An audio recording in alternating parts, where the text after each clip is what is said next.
importante que les había mencionado de la clase pasada, que es enfermedad diverticular. Cuando hablamos de divertículos, tenemos que remontarnos a cosas como la definición de divertículo. ¿Ustedes ya habían escuchado hablar de los divertículos antes?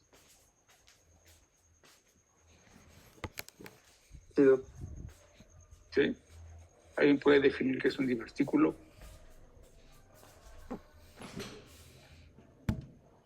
Pues como tal se le tiene que llamar a sí mismo, ¿no? Divertículo, que es que no se le puede llamar ni bolita ni masa. Bueno, eso es lo que nos había explicado nuestro doctor de gastro, que se le tiene que llamar por su propio nombre, divertículo, que lo vamos a encontrar en la zona, bueno, en el colon, específicamente en el sigmoides, y que se adhiere a la capa de la mucosa y submucosa. Pero divertículo, ¿qué es? ¿Qué es? ¿Cómo lo defines divertículo? Voy a esto porque divertículos no solamente hay en el colon, hay divertículos en órganos huecos, ¿no? La palabra divertículo es, ahorita vamos a ver la definición que dice la RAE, pero es un saco, es una bolsa. El divertículo es una bolsa y esa bolsa se forma en órganos huecos, entonces ahí va, miren. Dice, la definición de la RAE dice, es una bolsa de carácter patológico o anormal. ¿A qué nos referimos con esto? Que un divertículo no es algo que tengamos que considerar como normal, ¿no? Y dice en un órgano hueco o en un conducto. Eso quiere decir que podemos tener o divertículos en todo el tubo digestivo. Ustedes han escuchado hablar del divertículo del esófago,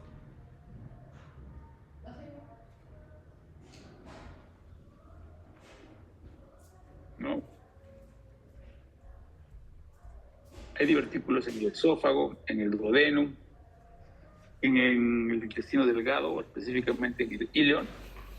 Hay divertículos en el colon, pero también tenemos divertículos en órganos como la vejiga, por ejemplo, que no pertenece al tracto digestivo, pero es un órgano hueco. Si lo vieron en uro, por ejemplo, en urología.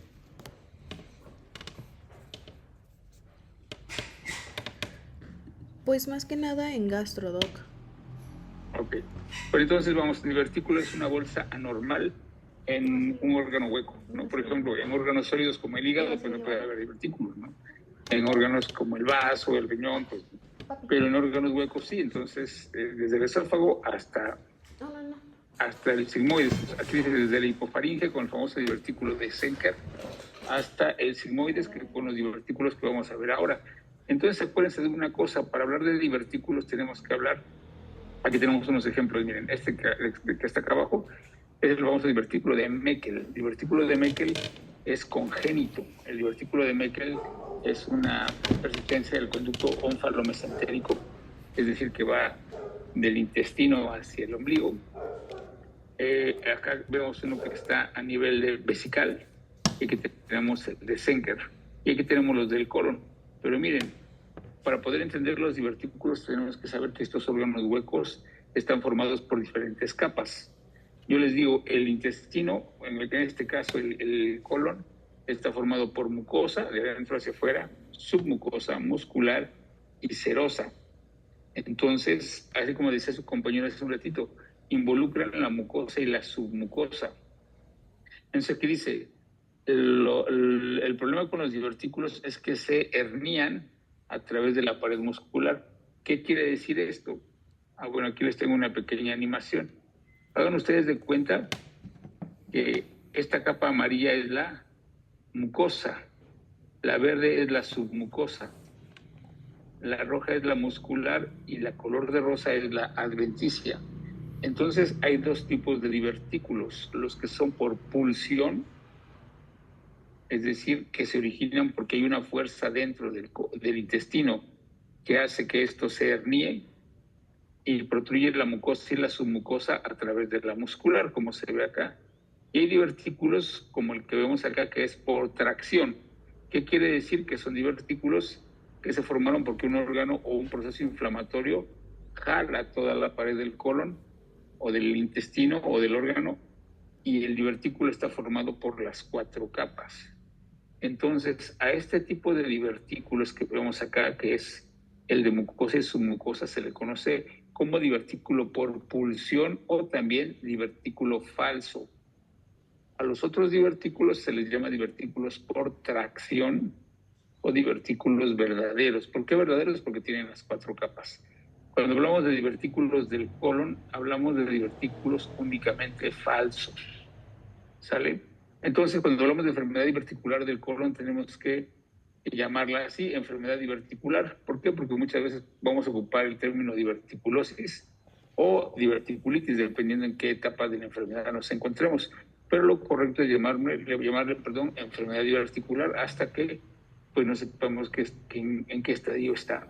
Entonces, cuando hablamos específicamente de divertículos del colon, pues dice acá que tenemos que considerar que se forman a partir de una alteración en la capa muscular.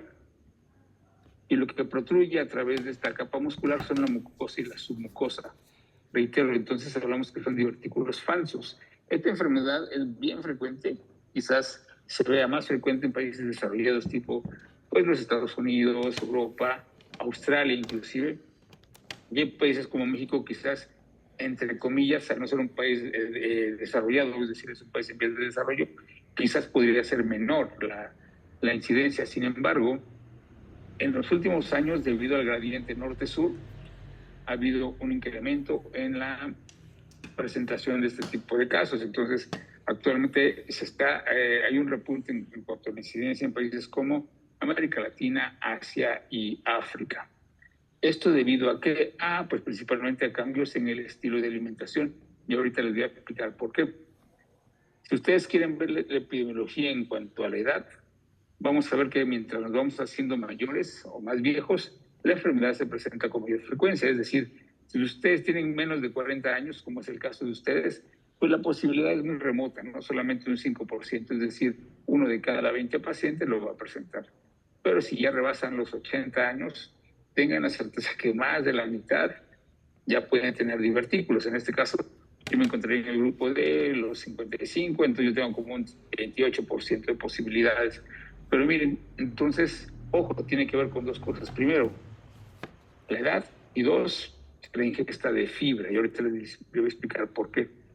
Entonces, si ustedes dicen, bueno, yo quiero saber cuál es la incidencia de acuerdo al sexo, bueno, pues cuando son menores de 50 años es más frecuente en el hombre, pero conforme va avanzando la edad, esa incidencia se invierte y después de los 70 años es más frecuente en el sexo femenino. Esto es meramente estadística, pero miren, aquí hay un factor que es bien importante, el factor obesidad. Si tú tienes obesidad y eres menor de 40 años, tus posibilidades se elevan hasta este rango de acá. O sea, se vuelven súper altas. Y aquí la pregunta que yo les hago es, ¿qué países tienen la mayor estadística de obesidad a nivel mundial? ¿Quién ocupa el primero y el segundo lugar? México. Los Estados Unidos, México. Entonces, ese es un factor que hace que la enfermedad articular en países subdesarrollados se empiece a incrementar, ¿saben? Entonces, factores que intervienen directamente en la formación de los divertículos, pero los factores genéticos, sí, no es que necesariamente se herede los divertículos. Lo que se hereda es, 1, el tipo de alimentación o la cultura de la alimentación; 2, los hábitos de vida; 3, la calidad de las fibras de colágeno de los tejidos también se hereda. Segundo, la dieta. Si una dieta rica en fibra no te va a favorecer la presentación de divertículos, pero si tu dieta es pobre en fibra, pues ten la certeza de que va a incrementarse, ¿no? Y creo que cuando hablamos nosotros de cirugía de la obesidad mórbida, yo les decía que la forma en que nos alimentamos en México ha cambiado radicalmente y que en la actualidad dejamos de comer cosas o mejor dicho, alimentos que tienen fibra y empezamos a comer alimentos procesados. Yo les decía que la venta de alimentos procesados o de comida instantánea tipo sopas como el Maruchan, Nissin, etcétera, se incrementan en las comunidades ya no solamente urbanas y suburbanas, sino también en comunidades rurales. Entonces, ojo con eso, ¿no? La edad, yo les decía, mayor edad, mayor posibilidad, y en el medio ambiente podemos considerar factores como el sedentarismo, ¿no? La falta de actividad física pues te conlleva muchas enfermedades, incluyendo obesidad, incluyendo también enfermedad diverticular. Entonces, chicos, la fibra es básica. Si ustedes incluyen fibra en su dieta, acuérdense que deben incluirla en forma de verduras que se comen crudas, como zanahoria, pepino, jícama, o en forma de cereales, ¿no? Habíamos hablado que de preferencia los cereales que, como la avena, la cascarilla de trigo, etcétera. Pero aquí la pregunta es, bueno, si tenemos factores como la obesidad, como la senitud, como la dieta, ¿por qué se presentan los divertículos? Bueno, se presentan por dos situaciones. La primera, porque la pared del colon no es hermética, tiene ciertos puntos débiles. Y segundo, porque hay un aumento de la presión dentro de la luz del colon. Aquí hay algo que es bien curioso, miren, los defectos de la pared colónica se deben a dos cosas. Una, a la presencia de orificios por donde entran los vasos rectos. Es decir, acuérdense que ¿quién le da la irrigación al colon?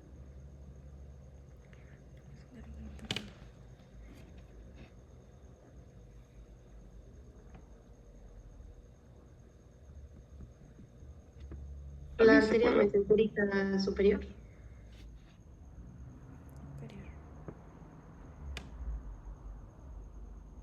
No. La inferior. Ok. Pero acuérdense que se subdivide y llega por el mesenterio o el mesocolon. Entonces, esos pacientes cuando llegan tienen que entrar a la pared del colon a través de unos orificios. Acuérdense de este segundo factor de elastosis. Entonces, miren, aquí es donde llegan los vasos sanguíneos y rodean, y hay unas zonas, acuérdense ustedes que el colon tiene tenias, tiene 3 tenias. Entonces, a los lados de las tenias existen unos orificios pequeños por los cuales atraviesan estos pequeños vasos y atraviesan toda la pared. Esa es la zona de debilidad. Ese es el primer factor. A eso se le llama vasos rectos. Entonces, ahí ya tenemos un factor, ¿no? Aquí se puede ver bien, ¿no? Tenemos las tenias y a los lados de las tenias hay puntos de debilidad. Y segundo es la elastosis. La elastosis es un fenómeno en el cual pues hay una alteración en la calidad de las fibras de colágena y elastina a nivel de las paredes del colon. Y eso es algo que pues quizás ya no depende de unos. Es algo que puede ser incluso genético y se presenta en muchas enfermedades que la gran mayoría de las veces se manifiestan de manera cutánea, pero también se pueden manifestar en el colon. Entonces, sí, factores de la pared son los vasos rectos y dos, la elastosis. Y el segundo factor, yo les decía, un aumento en la presión dentro del colon. Y aquí viene esto. Ustedes se acuerdan que el colon tiene una pared muscular, pero la pared muscular tiene fibras circulares y fibras longitudinales. Entonces, el colon tiene movimientos de propulsión, pero también tiene movimientos de segmentación. Entonces, ustedes se acuerdan, el colon va reptando y de esta manera vamos avanzando el contenido intestinal. Pero sucede que si hay una contracción en 2 puntos del intestino, se va a formar una burbuja y en esa burbuja va a aumentar la presión de manera importante. Si esa presión alcanza 90 milímetros de mercurio o más, esa presión tiende a escapar por un punto de debilidad. Y en este caso, ¿cuál es el punto de debilidad? Pues el punto donde están los vasos rectos. Entonces, ¿qué tipo de personas pueden tener un aumento en los movimientos de segmentación?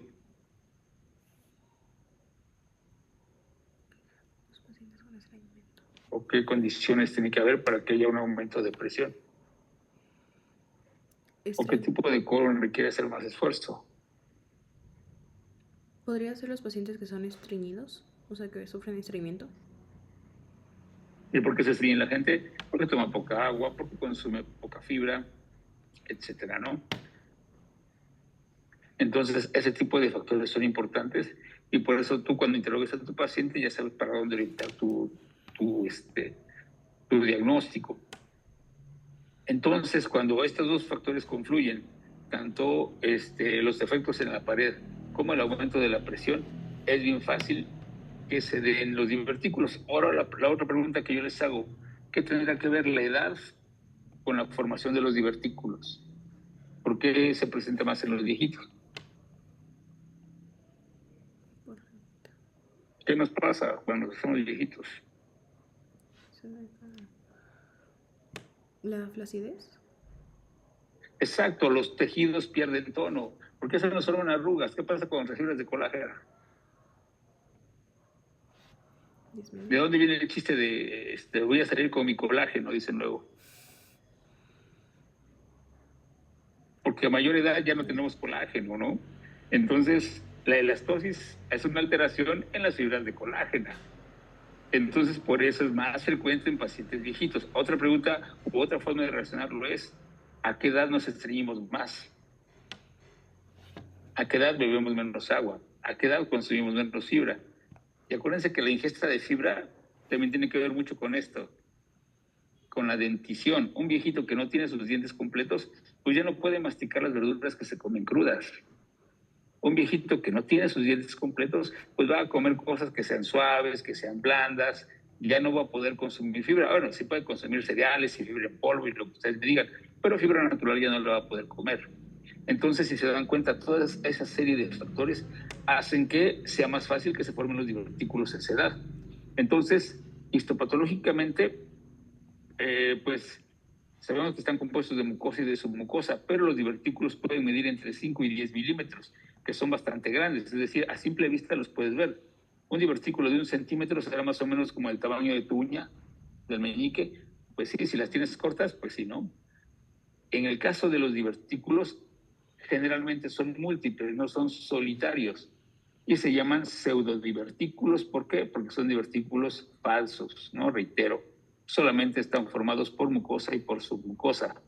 Entonces, si ustedes hacen esta radiografía, bueno, no es una radiografía, sino este corte, digamos, ustedes pueden ver cómo aquí la mucosa y la submucosa salen atravesando la pared muscular. Entonces, aquí tenemos un pequeño detalle. Estos divertículos que forman bolsas o sacos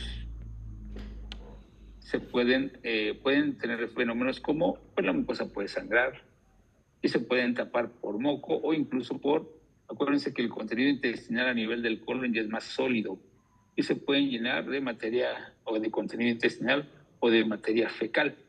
Pero aquí hay una particularidad, miren, de todos los divertículos del colon, el 95% van a aparecer en el sigmoides y solamente un 5% aparecen en el colon ascendente o colon derecho. Entonces, chicos, siempre que piensen en divertículos del colon, piensen en el sigmoides. Acuérdense, colon ascendente, colon transverso, colon descendente, sigmoides. Entonces, el 95% de los divertículos están del lado izquierdo, ¿no? Entonces, la presentación de la enfermedad puede ser muy sencilla, es lineal. Por ejemplo, si ustedes consultan el libro de Villalobos, que es un libro maravilloso escrito por mexicanos, dice aquí que la enfermedad pasa por 2 etapas. La primera es cuando el divertículo se está formando y la segunda es cuando ya se presentan las complicaciones. ¿Qué quiere decir Villalobos? Que a lo mejor durante la formación del divertículo no hay síntomas y los síntomas se presentan únicamente cuando el paciente ya tiene una complicación. Pero miren, analizando desde este punto de vista, yo les pongo el siguiente esquema. El 75% de los pacientes son asintomáticos, es decir, yo puedo tenerlos, a lo mejor alguno de ustedes ya los puede tener y no se ha dado cuenta, pero son asintomáticos. De un 5 a un 15% lo que van a presentar es hemorragia. Y ahí les va el dato. Según la Guía de Práctica Clínica de México, para el tratamiento de la hemorragia del tubo digestivo, la primera causa de hemorragia del tubo digestivo bajo es enfermedad diverticular, por encima de hemorroides. Aunque algunos proctólogos dicen, no, al contrario, es las hemorroides primero. Pues a lo mejor no, porque la primera causa sigue siendo enfermedad diverticular. Lo que sucede es que clínicamente es menos advertible la de los divertículos que la de las hemorroides, porque es menos sintomática.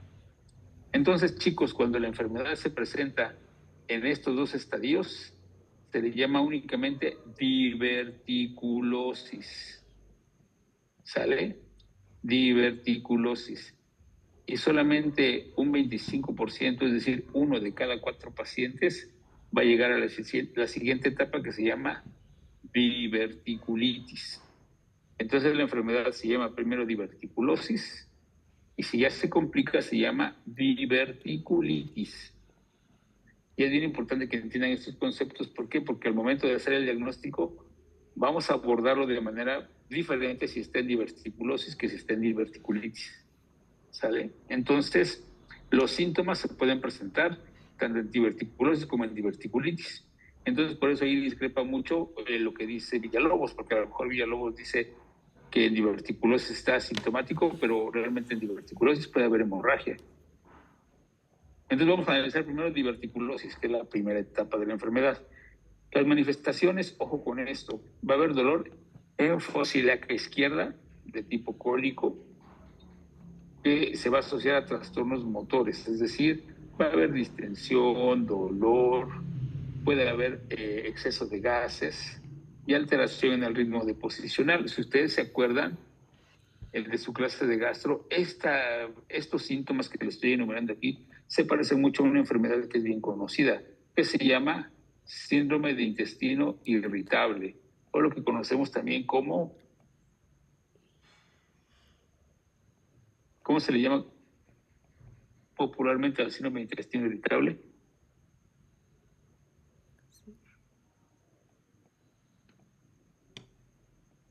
No, eso es lo que le dicen colitis nerviosa luego. Exacto. Entonces, si se dan cuenta, muchas de las personas pueden confundir sus síntomas y dicen, pues tengo todo lo que dice el comercial de QG5. ¿Han visto el comercial de QG5? Sí. Es un medicamento, según esto, para la colitis.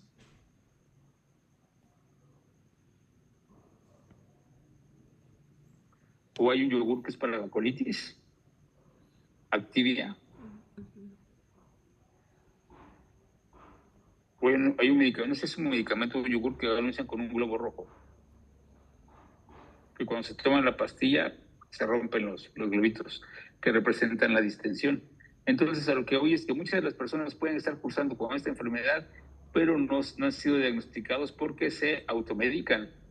Entonces, en esta etapa de la enfermedad, me regreso a la diverticulosis, en esta etapa de la enfermedad, el diagnóstico es clínico. ¿Por qué? Porque tú tienes que sospecharlo. Con todos los síntomas que tienes que sospechar, bueno, puede ser un colon irritable, pero también puede ser una diverticulitis. Entonces, ¿qué haces para hacer el diagnóstico? Vas a tomar estos dos tipos de estudio.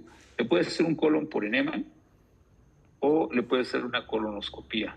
De colon por enema, ¿qué tipo de colon por enema le podemos solicitar?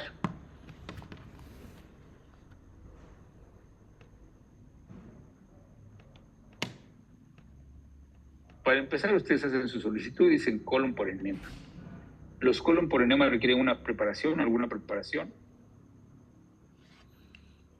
¿O qué preparación lleva el intestino para poder someterse a una cirugía de estas?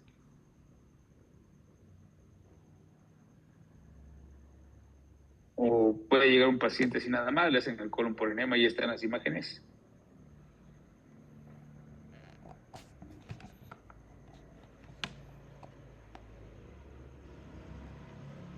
Pues, bueno, según yo, es como una dieta líquida, ¿no? Que es puro líquido durante, no me acuerdo si son 12 o 24 horas, pero sí es como bastante tiempo. Pues y... sí, mira, te escucho, adelante. Sí. Igual ayuno y ya, creo que se les da laxante, bueno, no me acuerdo bien, sí. Exacto, tienes que limpiar el colon, tienes que barrer el colon. Entonces, pues, hay medicamentos que son por vía oral, ¿no? Uno de los más utilizados es el polietilenglicol, cuyo nombre comercial es Nuliteli. Son 4 sobres que vienen en una cajita. Vas a echar un sobre en 1 litro con agua y te lo vas a tomar en 1 hora, 2 horas. Vas a empezar a evacuar. Después te vas a tomar el segundo sobre y así hasta que las evacuaciones se vean transparentes. Entonces tú vas a pedir tu colon por enema, pero vas a pedir un colon por enema con doble contraste. Doble contraste no significa que le vas a poner IV y vía enema, no. Doble contraste significa que le vas a meter aire y medio de contraste. para que las imágenes se vean como la imagen de aquí de su extrema derecha, así, como si fueran tridimensionales. Si tú le pides un colon por enema normalito, se va a ver como la imagen de la izquierda. ¿Cuál creen ustedes que sea mejor? ¿Doble contraste o sencillo? Doble contraste. Doble contraste. Doble contraste, ¿no? Ok, va. ¿Qué otra cosa le puedes pedir? Le puedes pedir colonoscopía y la vas a ver así como está acá. Esos son estudios básicos para hacer para el diagnóstico de diverticulosis. En esta etapa de la enfermedad, tú dices, bueno, no tiene complicaciones. La diverticulosis es una enfermedad que podemos tratar y le vas a dar fibra. Ojo, el tratamiento no va encaminado a que se curen los divertículos y desaparezcan. Los divertículos ya están ahí y hay que tratar que no se compliquen. Entonces le vas a dar fibra, ya sea en forma de alimentos, en forma de cereales, o incluso le puedes dar fibra de la que viene en polvo, ¿no? Psyllium plántago, linaza, la que tú quieras. Le vas a dar este medicamento que está acá. En este momento es un clavado a su internet y busquen qué es este medicamento y para qué sirve.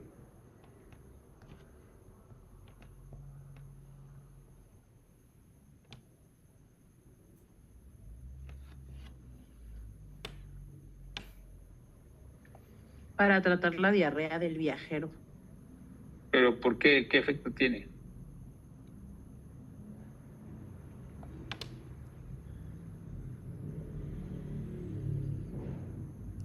Inhibe la síntesis del ARN bacteriano. Entonces, en este caso, ese tipo de enfermedad, ¿de qué nos servirá?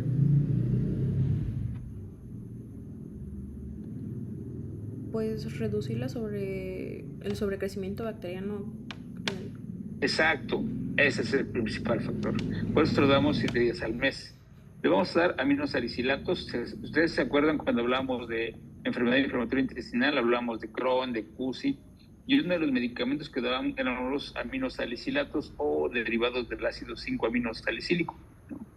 Entonces, este medicamento sí ayuda en parte a la desinflamación, disminuye los síntomas y vamos a regular la flora con esto. Entonces, si se dan cuenta, el tratamiento en este momento es puramente sencillo, obvio, ¿no? Si aparte tú diagnosticas que sobre esta enfermedad tiene una enfermedad como el intestino irritable, pues tienes que darle el tratamiento del intestino irritable también. Y decirle que pues, los divertículos hay que mantenerlos a raya porque se pueden complicar. Ahora bien, la parte donde la enfermedad ya se complica y se llama diverticulitis es cuando un divertículo o más se inflaman. ¿Pero por qué creen que se inflaman los divertículos? La gran mayoría de los pacientes que llegan a esta etapa no saben que tienen divertículos y llegan porque ya llegan con una complicación. ¿Qué creen que pasa? Puede ser porque se impactan de ese. Exacto, miren, se tapan. Aquí dice, acuérdense que son pacientes que no consumen fibra, entonces la popó es durísima como piedra, entonces muchos de estos divertículos se tapan. Esta imagen que ven ustedes acá, este recuadro es un corte en el cual se hacen varios cortes pequeños, se ven como si fueran anillos, y aquí pueden ver cómo el divertículo está completamente tapado. Entonces, el efecto que va a tener esta oclusión del divertículo va a ser que en ese pequeño espacio que es el divertículo se produzca más moco, porque acuérdense que es mucosa lo que tienen, hay sobrecrecimiento bacteriano, hay presencia de gas, hay pus, y esto aumenta la presión y puede perforarse ese divertículo. Entonces, esa es una de las complicaciones más severas que hay. Y a esto le llamamos diverticulitis, ¿sale? Entonces, eso es lo que sucede, o ese es el riesgo de todas las personas que tienen divertículos, que pueden llegar a presentar una diverticulitis. ¿Y qué sucede? ¿Cuál es la manifestación clínica? Bueno, pues igual los síntomas del lado izquierdo, pero aquí vamos a tener fiebre. Y fíjense que aquí popularmente a la enfermedad diverticular se le conoce como apendicitis izquierda, por dos razones. La primera, que la fisiopatología de la diverticulitis es muy parecida a la de la apendicitis. ¿Por qué? Porque el apéndice también se tapa, también se inflama y también se perfora, igual que la diverticulitis. Y segundo, se le llama apendicitis izquierda porque está exactamente en la fosa ilíaca contraria. Entonces, los síntomas son exactamente iguales, pero del lado izquierdo. Entonces, por eso el dolor en fosa ilíaca izquierda. Y se ve así, miren. Esta es una enfermedad diverticular complicada con una diverticulitis. Aquí incluso pueden ver el colon, se ve espástico, se ve duro, se ve atención. Y aquí el cuadro clínico es más aparatoso. ¿Por qué? Porque si se perfora el divertículo, puede haber material purulento, incluso materia fecal a nivel del abdomen. Y aquí te va a dar datos de irritación peritoneal, o sea, te va a dar datos de abdomen agudo. Obviamente que si esto evoluciona, te va a llevar a la sepsis abdominal, al choque séptico, etcétera. Pero también puede llegar a tener sintomatología urinaria. ¿Y esto es por qué? Porque en muchas ocasiones los divertículos hacen fístulas y el órgano que tienen más cercano, acuérdense que el 95% está en el sigmoides, el órgano más cercano es la vejiga. Y muchas veces el paciente va a llegar con síntomas como que va a orinar y la orina es de aspecto fecal. ¿Y cómo le llamamos a esto? Si hay sangre en la orina se llama hematuria, ¿no? Coluria. Si hay pus se llama piuria. Si hay heces, ¿cómo se le llama? Coluria.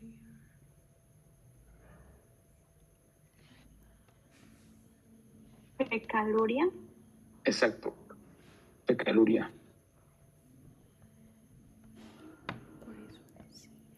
Entonces el interrogatorio tú le tienes que preguntar pues todo lo que tú consideres sobre respecto al estilo de vida, a la dieta, o simplemente con ver a tu paciente que tiene el dolor del lado izquierdo, que es obeso, que es más próximo a la tercera edad que a la juventud, y tú lo exploras, pues así como esperas encontrar un plastrón del lado izquierdo, derecho, perdón, una apendicitis, aquí lo vas a encontrar del lado izquierdo. ¿Le podemos hacer tacto rectal? Fíjense que sí. Sí, y puedes tocar una masa, se puede palpar una masa a nivel de la fosa ilíaca izquierda. Y si tú lo percutes, obviamente que si ya tiene datos de abdomen agudo, si tiene datos de abdomen agudo, déjame contestar un mensaje rápidamente.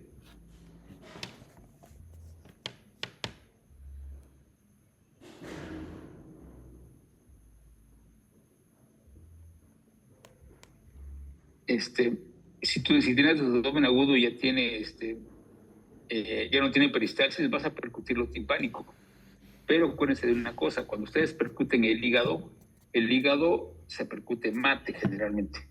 Si tú palpas, si tú percutes en la zona hepática y encuentras aire, ese aire llegó ahí porque hay una perforación intestinal. Entonces el signo de Joubert es percutir timpanismo en el área hepática y eso es sinónimo de perforación. Y ojo, el signo de Joubert no es exclusivo de esta enfermedad, también lo puedes encontrar en úlcera gástrica perforada, en apendicitis perforada, en perforación por tuberculosis, perforación por salmonela.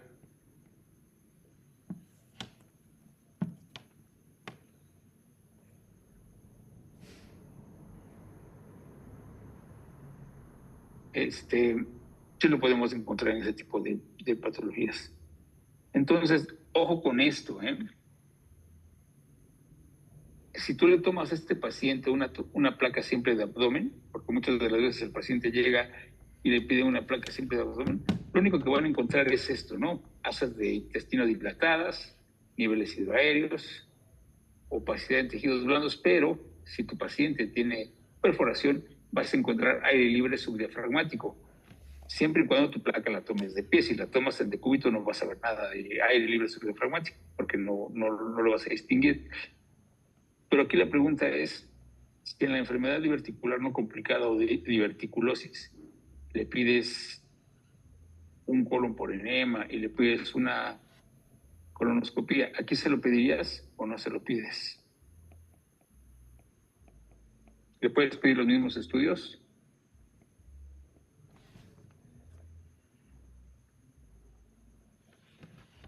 ¿no? Pues sí.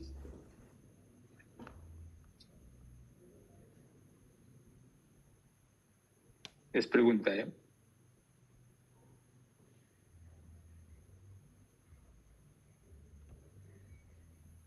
Fíjense que no, porque para que le pidieras un colon por enema, ¿qué dijimos que hay que hacer primero?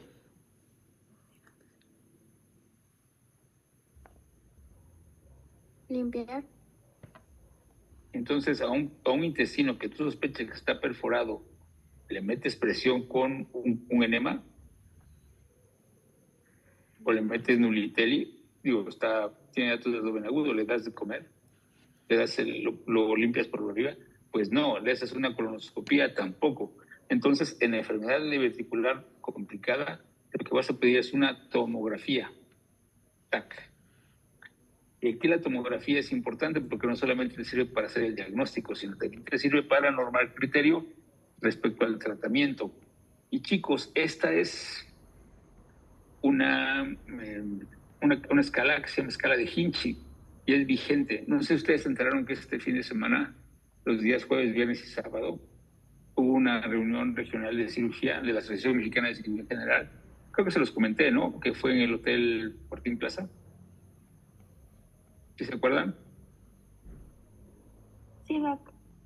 ¿Y fue alguno de ustedes? No.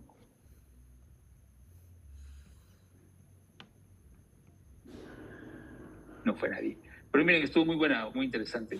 Pero algo que se los menciono porque los de los temas que se vieron, se vio abdomen abierto, se vio fístulas y se vio enfermedad diverticular.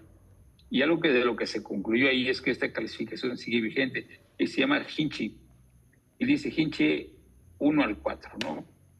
Dice aquí Hinchi 1, absceso pericólico, es decir, hay un absceso contenido alrededor del asa. Ojo. Hinchi 2, el absceso está en la parte del retroperitoneo. El 3 es cuando ya se perforó o ya se abrió este absceso y hay una peritonitis purulenta. Y el 4, cuando la peritonitis es por materia fecal o peritonitis fecaloidea. Y aquí dice, ¿no? Hinchi 1, absceso pericólico. Hinchi 2, retroperitoneal. Hinchi 3, peritonitis purulenta. Hinchi 4, peritonitis fecaloidea. Entonces, este tipo de escala nos sirve para hacer el diagnóstico, pero también para normar el criterio. Aquí está, por ejemplo, una más. Pero miren, esto también, en un estudio que se publicó hace poquito, nos dicen cuál es la posibilidad, o mejor dicho, el porcentaje de mortalidad dependiendo del Hinchi. Si tienes un Hinchi tipo 1, la posibilidad de que se muera tu paciente es menor al 5%, pero en un Hinchi 4 se eleva hasta casi el 43%. Entonces, obviamente, ¿no? A mayor Hinchi, mayor posibilidades de complicaciones y mayor mortalidad. Entonces, Hinchi te sirve de diagnóstico, te sirve de pronóstico y te sirve para normar conducta. Yo te les voy a decir por qué. Hace poquito salió una Hinchi que se llama Hinchi modificada, que también se puede utilizar, pero no se asusten, no cambia muchas cosas. Miren, lo único que cambia es que le agregan un 0. Y el 0 significa que a lo mejor en tu tomografía sale todo normal, pero clínicamente sí tiene datos de diverticulitis. Entonces mucha gente dice, oiga, pues yo lo veo grave, pero la taxa sale normal. Es un Hinchi 0. No. El Hinchi 1 se divide en dos, en A y en B. Y aquí dice, Hinchi 1A es la inflamación pericólica. Y el Hinchi 1B es un absceso menor a 5 centímetros. El 3, 4, el 2, 3 y 4 son los mismos. Entonces realmente cambia muy poquito. De hecho, lo único que cambia es el tamaño del absceso en la 1. Nada más. Yo les recomiendo que se aprendan las dos. Porque estas son preguntas que se les hacen no solamente en el examen final, sino se las van a hacer cuando se titulen, cuando vayan al nacional, etc. Entonces, yo les digo, en esta etapa no le hagas colonoscopía porque si no estaba perforado o complicado, lo vas a complicar. No le hagas colon por enema porque le va a ir mal a tu paciente. Entonces, quédate con la tomografía y ahora sí vamos a ver qué le vamos a dar. Entonces, Miren, antes de pasar al tratamiento, diagnósticos diferenciales, cáncer, sí, sobre todo en las personas de la tercera edad, enfermedad de Crohn, sí, también, intestino irritable, ya lo dijimos, apendicitis. Y ustedes dirán, oiga, doctor, ¿por qué no nos acaba de decir que es una apendicitis izquierda? Fíjense que sí, pero hay una cosa que es curiosa.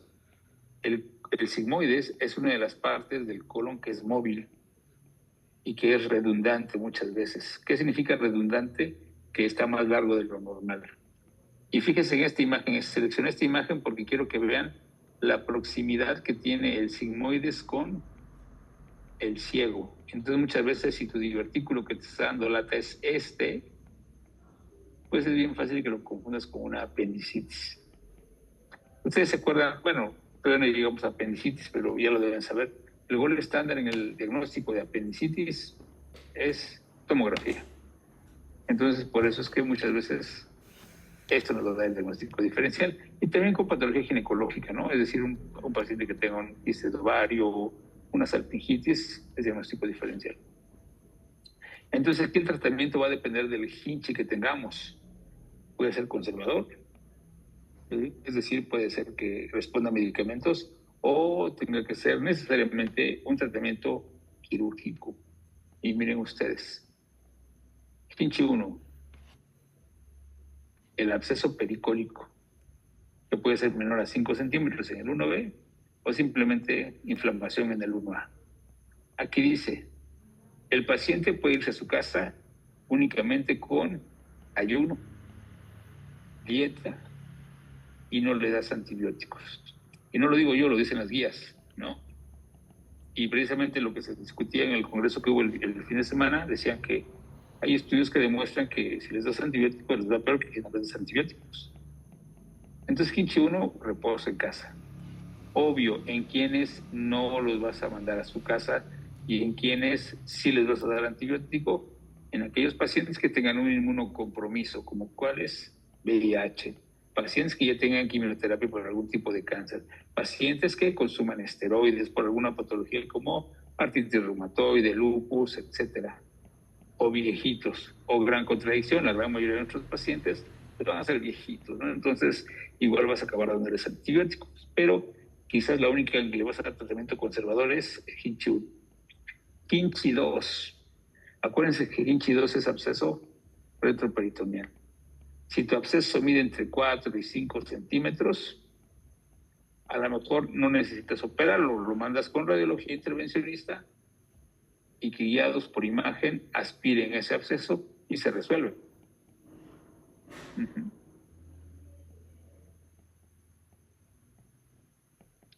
Hinche 3 y 4, eso se opera, porque ya tienes una peritonitis purulenta o fecaloidea. Entonces, sí, generalmente este tipo de pacientes van a tener que meterse a cirugía, o bien, a lo mejor tienes un hinche 1 o un hinche 2, que en lugar de mejorar se deteriora, esos van a cirugía. ¿Sale? Y vas a tener que hacerles aspiración de todo lo que encuentres, ya sea contenido intestinal, ya sea pus, aseo, y probablemente tengas que hacer uno de los siguientes procedimientos. Miren, aquí dice, ¿no? Lo que yo les decía. Hinche 1, si no mejora después de 48 horas, o un hinche 2 que no responde al drenaje, se opera. Ahora bien, ¿qué les vas a hacer? Bueno, si los divertículos están en el sigmoides, ¿qué recomendamos hacer? Cortar el sigmoides. ¿Sí? Y le sacas una colostomía. O bien, cortas el sigmoides, vuelves a unir el intestino y dejas un estoma a nivel del ilion para que cicatrice el colon en lo que drena todo por el ilion. Aquí está, miren, este es esto. Sigmoidectomía más anastomosis. Aquí se ven las rayitas, quitas todo el sigmoides, unes el colon con el recto y dejas un estoma de protección. Eso es válido y es muy bueno. O 2, quitas el sigmoides y haces una colostomía. A esto se le llama procedimiento de Harder. Ese es el tratamiento quirúrgico. No hay de otra. Porque si tú operas y nada más quieres drenarlo y no quitas los divertículos, se va a volver a complicar, le va a ir mal y tu paciente probablemente va a fallecer y no te vas a dar cuenta. ¿Qué pasa si tú tienes, por ejemplo, un Hinchi 2 o Hinchi 3 que no lo podías operar porque las condiciones no eran las adecuadas? Pues igual lo operas de 6 a 8 semanas después y listo, ¿no? Le haces el mismo procedimiento. O bien, muchas de las veces tu paciente va a llegar en una etapa en la cual ya tiene fístula, o a lo mejor ya hizo una estenosis, o si tú sospechas de cáncer, lo puedes programar. Entonces, sí, hay pacientes, muchos de los pacientes no se van a operar de manera urgente, pero sí, todos van a acabar en un procedimiento quirúrgico. Aquí dice, no, esas son recomendaciones, pues, por si ustedes quieren dedicarse a la cirugía. Si el primer episodio es antes de los 50 años, no lo operes, ¿no? Y cuando lo operes, no le pongas enemas, porque lo puedes romper. Eso también, eso no se lo voy a preguntar, pero miren, quiero que veamos esto. Perdón, porque viene en inglés, lo tomé de un artículo y aquí dice, ¿no? Diverticulitis aguda, se abrevia así, AD. Cuando no está complicada, no antibióticos, y hospitalízalo solamente si tiene datos como de sepsis, si tiene comorbilidades o si es de edad avanzada. Cuando ya está complicada, un Hinchi 1B y un 2, si tiene abscesos pequeños, antibióticos intravenosos, que son más grandes de lo que habíamos mencionado, que eran cierre retroperitoneal, drenaje percutáneo y antibióticos. Hinchi 3 y 4, cirugía de urgencia. O sea, realmente el tratamiento se resume en esto. Yo les decía de las complicaciones más comunes, pues que se obstruya, que tenga abscesos, perforación, fístula y quizás la más común de todas y la menos valorada es la hemorragia. Pero muchos de los pacientes que nosotros tenemos, y aquí en Oaxaca es bien frecuente, llegan con ya tienen fístula. Y yo les dije, la fístula colovesical es quizás la más frecuente, 65%. En el caso de las mujeres, la colovaginal es hasta el 25%. Pero ojo con esto, porque acuérdense que las mujeres a mayor edad, pues mayor riesgo, por edad y por sexo. Entonces, sí es frecuente también ver que una de cada 4 pacientes van a tener una fístula colovaginal. Para que le preguntes cómo hacemos el diagnóstico de una fístula colovesical.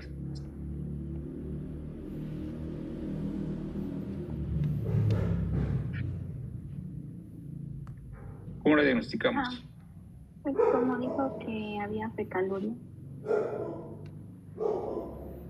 Una forma es con la fecaluria, ¿no? Pero, pues igual, ¿cómo puedes saberlo si solamente que te llevar la muestra, ¿no? Y olerlo, pero ¿cómo te aseguras, pues? ¿Qué estudio le mandas? ¿Un ataque abdominal de contraste? Puede ser. ¿Cuál otro? Un examen general de orina. Fíjense que sí, miren. Aquí está la fístula colointestinal, colovesical. Y miren, el ataque abdominal hasta un 61% de efectividad de la resonancia. Pero miren, la prueba de las semillas de girasol. Tú le das una onza y un cuarto de semillas de girasol, que se las tome con agua o que las coma, y las 24 horas o las 48 horas le vas a recolectar la orina y vas a encontrar nuevamente las semillas de girasol. Y esa prueba es mucho más efectiva que la TAC, miren, hasta un 94% de diagnóstico. Entonces, sí, el gol estándar es la prueba de las semillas de girasol. Y aquí, por ejemplo, le puedes poner un colon por enema, sí, porque si tienes comunicación con vejiga, pues es muy probable que tu medio de contraste se vaya para la vejiga. O le puedes poner un cistograma. ¿Qué le haces? Le metes una sonda, le llenas la vejiga con medio de contraste y por presión va a pasar al colon.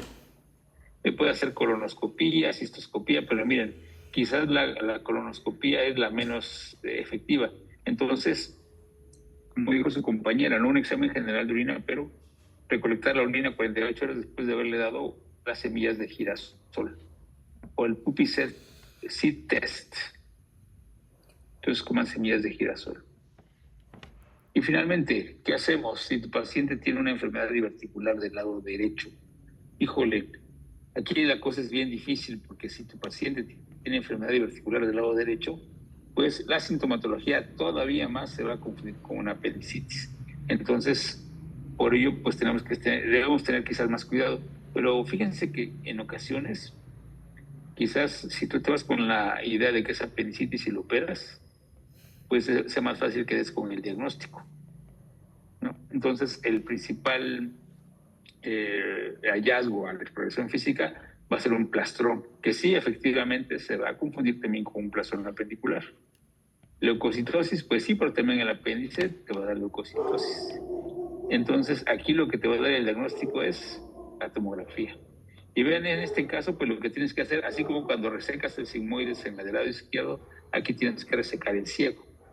Entonces, quiero que vean, aquí tenemos el ciego. Miren, este es el ciego en su imagen del lado derecho. Aquí está el apéndice, acá, y aquí están los divertículos. O en este lado también, aquí está el apéndice y los divertículos están acá.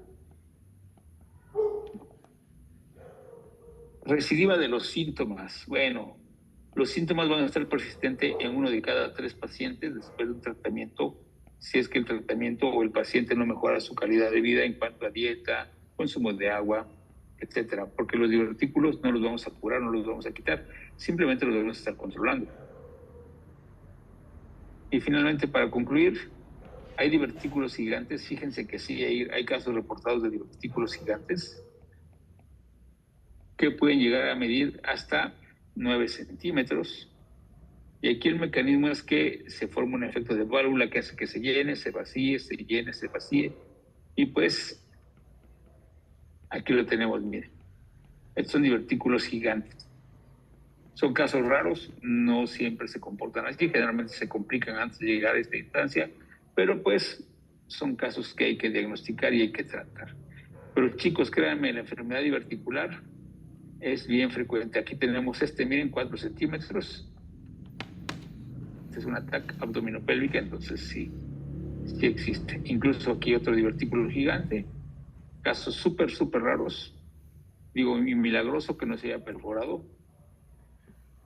Y acabo con esto. Esa es la imagen con la que quiero acabar la clase, ¿no? Divertículos, síntomas. Esta es la toma del consenso mexicano para el manejo y el tratamiento, para el diagnóstico y el tratamiento de la enfermedad diverticular. Esto es mexicano, esto es lo que se debe hacer aquí en México, dice acá. Tienes divertículos, si tienes síntomas ausentes, se llama diverticulosis, punto. Si tienes síntomas presentes, hay que ver primero si tienes complicaciones. Si no tienes complicaciones, la vas a llamar enfermedad diverticular no complicada con sus síntomas. Pero si tienes complicaciones, ojo, aquí viene lo que es el hinchi, ¿no?